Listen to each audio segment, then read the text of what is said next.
ఓం నమో భగవతే వాసుదేవాయ. ఆత్మబంధువులందరికీ నమస్కారం.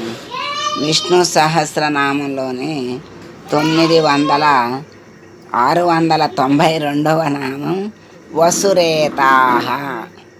692వ నామం వసురేతాహ. ఈ వసురేతాహ అంటే పరమాత్మ ప్రకృతిని సృష్టించాడు. ఈ సమస్త సృష్టికి ఆయనే బీజం అయినటువంటి ప్రకృతే సమస్త సృష్టికి బీజం. ఆ ప్రకృతిని ఆయనే సృష్టించాడు గనక అది నారాయణుని సంపద. ఈ సంపద అంతా నారాయణునిదే గనక ఆయన్ని వసురేతాహ అన్నారు. మరి సృష్టిలో ఉన్న సంపదలన్నీ ఆయన ఏమి సంపదలు ఉన్నాయి అనేది చెప్పలేనన్ని సంపదలు ఉన్నాయి. అన్నీ సంపదలే.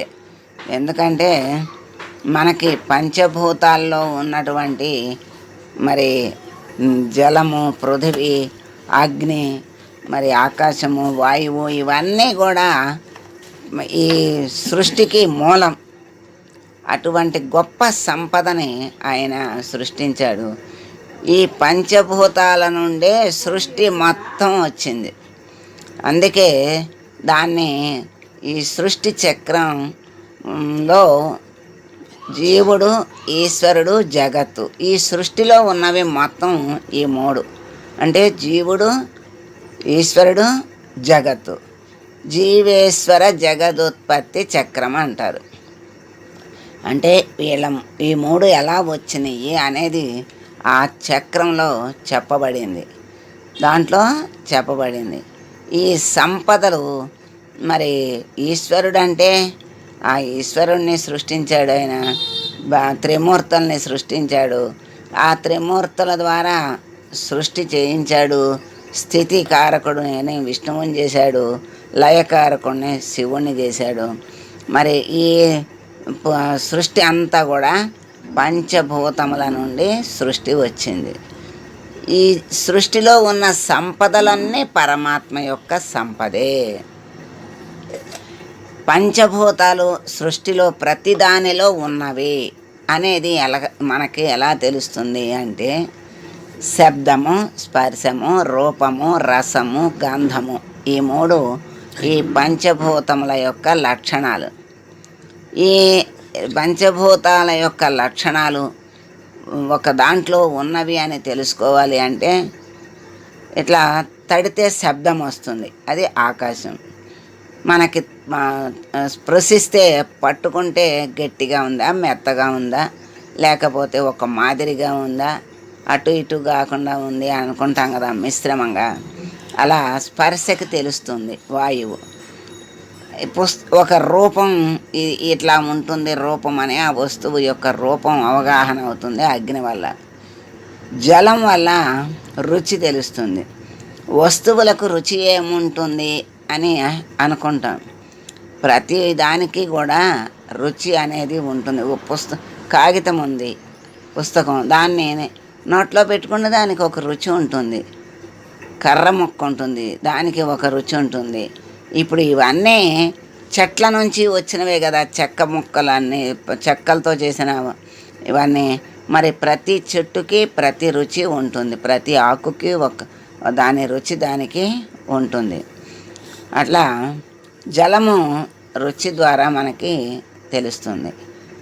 ఇక భూమి శబ్ద, స్పర్శ, రూప, రస, గంధము అంటారు. వాసన అనేది దీని యొక్క పృథివీ యొక్క గుణం. ఈ వాసన ప్రతిదానికి ఉంటుంది. మంచి వాసన అవ్వచ్చు, చెడు వాసన అవ్వచ్చు. మరి ఒక కొత్త పుస్తకాన్ని తీసామనుకోండి, కొత్త పేపరు యొక్క వాసన మనకి తెలుస్తుంది. అదే కొత్త చెక్కతో ఏదైనా వస్తువు చేస్తే దాని వాసన దానికి ఉంటుంది.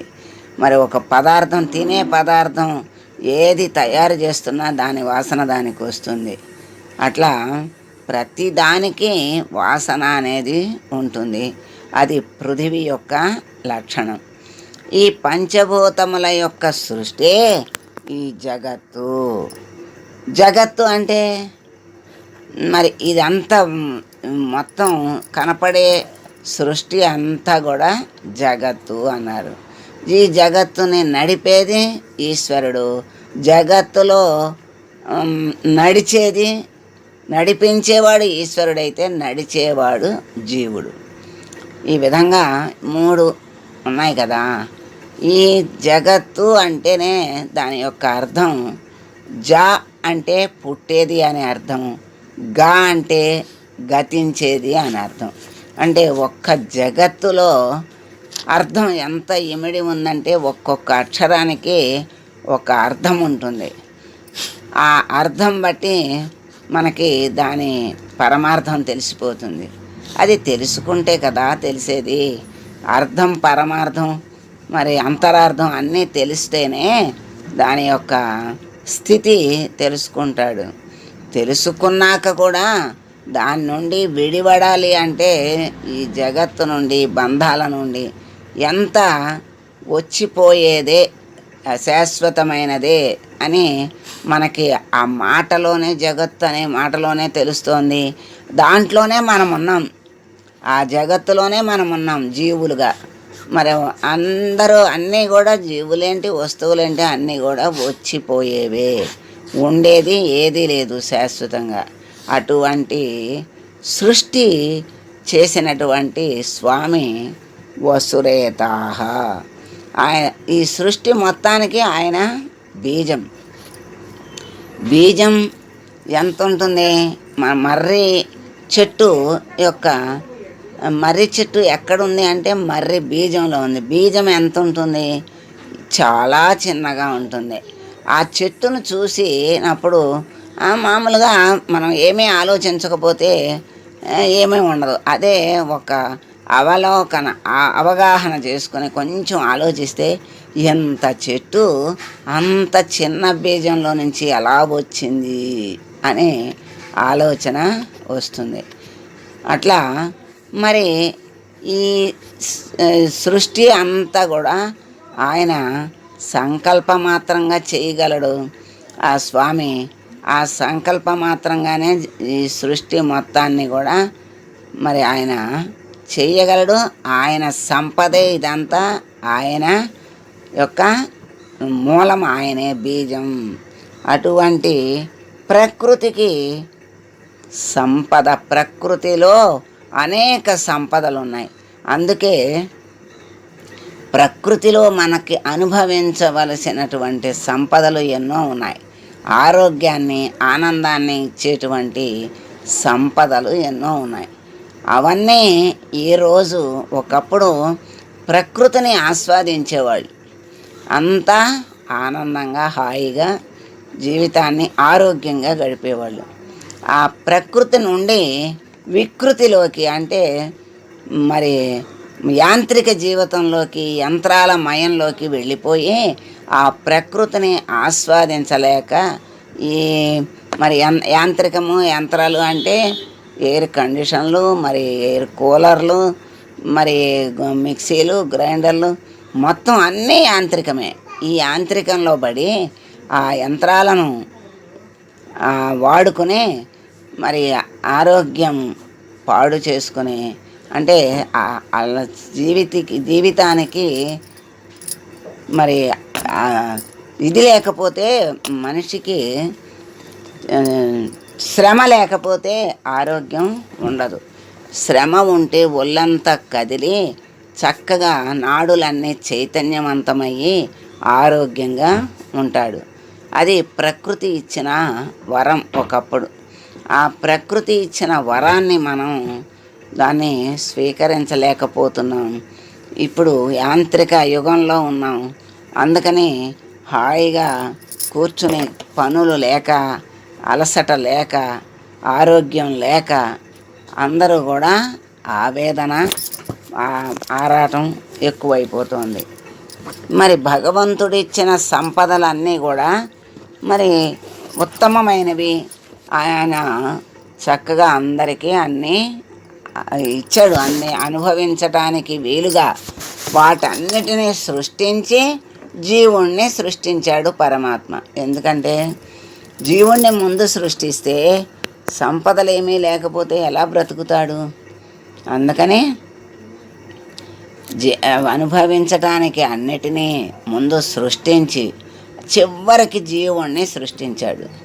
అట్లాగే బిడ్డ పుట్టగానే తల్లి దగ్గర క్షీరాన్ని త్రాగటానికి భగవంతుడు తల్లి దగ్గర సిద్ధంగా ఉంచి అప్పుడు బిడ్డని ఇస్తాడు. ఆ బిడ్డని ఆ క్షీరంతో తల్లి పోషిస్తుంది. అట్లా మరి భగవంతుడు తల్లికి ఆ క్షీరాన్ని ఇచ్చిందెవరు? ఆ బిడ్డని ఇచ్చిందెవరు? ఆ తల్లి గర్భంలో బిడ్డని పెంచిందెవరు? తల్లికి ఏమీ తెలియదు. ఊరికే అలా అనుభూతుల్ని పొందుతుందే తప్ప లోపల బిడ్డని తయారు చేసింది తల్లి కాదు, ఆ జగన్మాత. ఆ తల్లే ఈ తల్లి గర్భంలో బిడ్డని చక్కగా పెంచి పెద్ద చేసి చేతిలో పెట్టి ఆనందింపజేస్తుంది తనకి ప్రతిరూపమైన తల్లిని. అట్లా మరి ఈ విధంగా సృష్టిని అంతటిని, ప్రకృతిని అంతటిని సృష్టించినది ఆ భగవంతుడు బీజంగా ఉన్నాడు గనక వసురేతాహ అన్నారు. ఇదంతా కూడా నారాయణుని సంపద. ఇప్పుడు బ్రహ్మాండం అంటారు. బ్రహ్మాండములో అండాండము, అండాండములో పిండాండము, పిండాండములో బ్రహ్మాండము అంటారు. మళ్ళీ అంటే ఈ బ్రహ్మాండం అంటే ఈ జగత్తంతా ఒక బ్రహ్మాండం. అదే హిరణ్య గర్భం, హిరణ్యం అంటారు. అంటే బంగారు గుడ్డు లాంటిది. ఈ బ్రహ్మాండములో పిండాండం, పిండాండం అంటే ఈ జీవుల యొక్క సృష్టి. మళ్ళీ జీవుల్లో అండాండం అంటే బ్రహ్మాండములో పిండాండము, పిండాండములో మళ్ళీ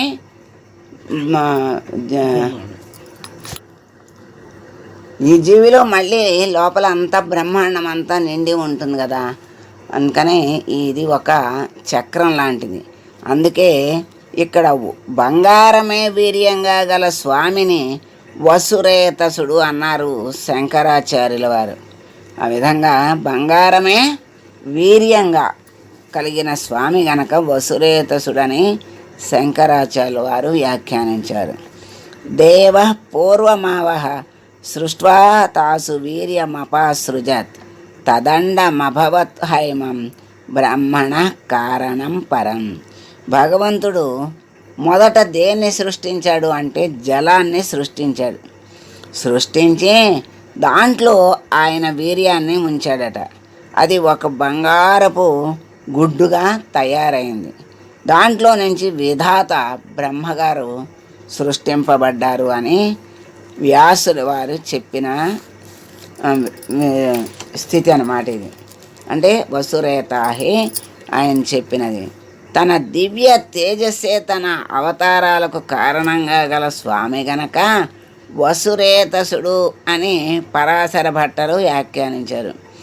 మరి తను అనేక అవతారాలని సృష్టించాడు కదా. ఆ అవతారాలన్నిటికీ కారణం ఆయన యొక్క దివ్య తేజస్సే కనుక ఆయన్ని వసురేతాహ అన్నారని పరాశర భట్టరు అన్నారు. నీటి యందు వీర్యం కలిగిన వాడు గనక అంటే సృష్టికర్త వసురేతసుడని సత్యసంధుల వారి అభిప్రాయం. అంటే నీటిలో వీర్యం కలవాడు అంటే అక్కడ విధాత ఆ అండము నుండి పుట్టాడు కదా. అంటే సృష్టికర్త పుట్టాడు గనక ఆయన్ని వసురేతసుడు అన్నారని సత్యసంధుల వారి అభిప్రాయం. యోగేంద్రులు ఓం వసురేతసే నమః అని స్వామిని భజిస్తూ ఉన్నారు. ఇటువంటి వసురేత అయినటువంటి స్వామిని మనం ప్రార్థిస్తూ, స్వామి మమ్మల్ని నీ సృష్టిలో ఒక చిన్న అణువుగా మమ్మల్ని సృష్టించావు. ఆ అణువుగా నీవు అంతటా నిండి ఉన్నావు.